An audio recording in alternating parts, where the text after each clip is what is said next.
জবানে শুনেছি আব্দুল্লাহর বেটা মোহাম্মদ এই দুনিয়ার জমিনে সবচাইতে ভালো মানুষ, নম্র মানুষ, ভদ্র মানুষ। আমাদের কাছে সে কালেমা দাওয়াত দেয়, সেই বলে এই কালেমা পড়লে ইহকালে শান্তি পাওয়া যায়, পরকালে মুক্তি পাওয়া যায়। চাচা গো,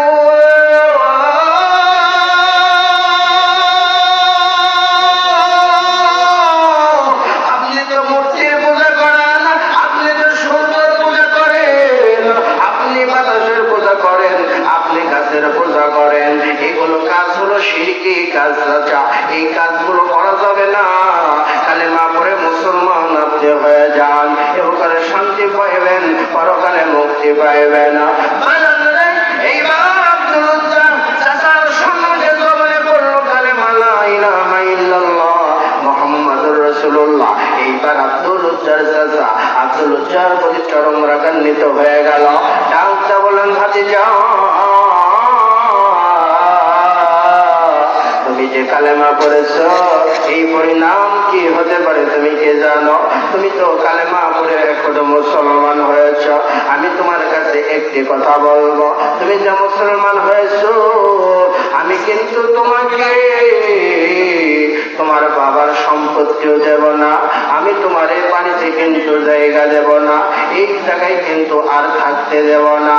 আব্দুল উজ্জা ডাক্তার বলেন, চাচা,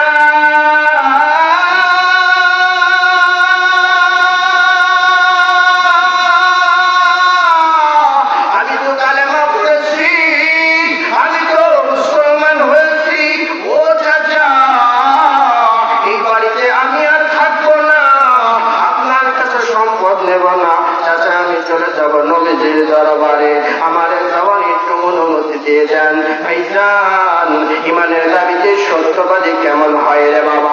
ইমানদারকে কিন্তু পরীক্ষা দিতে হয়।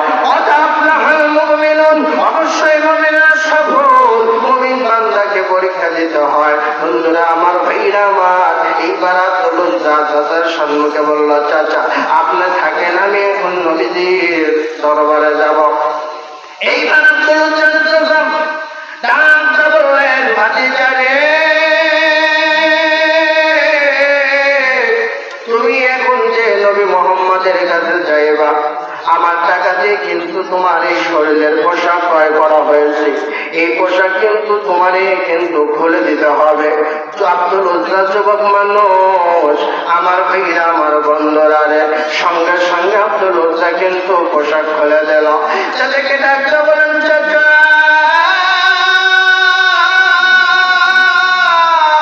এই পোশাক খুলে দিলাম, আমি এখন নবীর দরবারে যাব। এইবার আব্দুল উজ্জার চাচা ডাকতে বলেন, আব্দুল উজ্জা রে, আমার টাকা দিয়া তোমার পরনের লুঙ্গি কিনে দিয়েছি, এই লুঙ্গিও কিন্তু তোমার খুলে দিতে হবে। আব্দুল উজ্জা ডাকতে বলেন, চাচা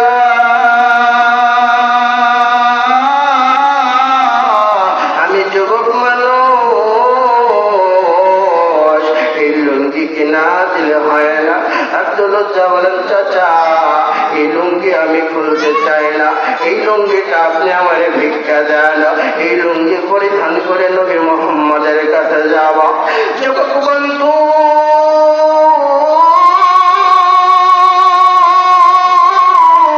ইমানের পরীক্ষা কেমন হবে? ইমানের পরীক্ষা কেমন হয়? ইমানের কারণে ঘর ছাড়তে হয়, এইবার বাচ্চা ছাড়তে হয়, ইমানের পরীক্ষা দেওয়ার কারণে দেশ ছাড়তে হয়। যুবক বন্ধু, তোমাদের মতন যুবক আব্দুল উজ্জা রাদিয়াল্লাহু তাআলা আনহু চাচাকে বললো, চাচা পরনের লুঙ্গি কি দিলে হয় না? আব্দুল উজ্জার চাচা বলে, পরনের লুঙ্গি কিন্তু আমি তোমারে দেব না, অবশ্যই খুলে দিতে হবে। আব্দুল উজ্জা ডাকতে বলেন, চাচা এই নেন আপনার লুঙ্গি, ইমান বানাইলাম সঙ্গী। ও চাচা, এই লুঙ্গি আপনি নেন। আব্দুল উজ্জা উলঙ্গ হয়ে গেল। যুবক বন্ধু, একটু দিলটা নরম করে দাও বাবা। আব্দুল উজ্জা উলঙ্গ হইয়া দুনো হাতে লজ্জা স্থান ঢেকিয়া সৎ মার কাছে যাইয়া মাকে ডাকতে বলেন, মা গো,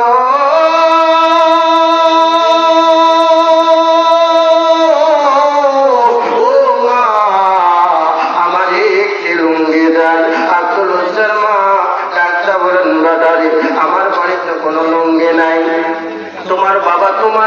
শাড়ি লুঙ্গি যা ছিল তুমি পরিধান করেছো, মানুষকে দিয়ে দিয়েছি নাই। আব্দুল উজ্জা ডাকতে বলেন, মা আমার একটু লজ্জায় স্থান ঢাকার জন্য কোনো কিছু দেন। অবশেষে আব্দুল উজ্জার মা আব্দুল উজ্জারে এক টুকরা কম্বল দিল। এই কম্বলতে শুইয়া আব্দুল উজ্জা চলে যাবে মক্কা ছেড়ে নবীজির দরবার সোনার মদিনা। জোরে জোরে জোরে জোরে কোন বাজান।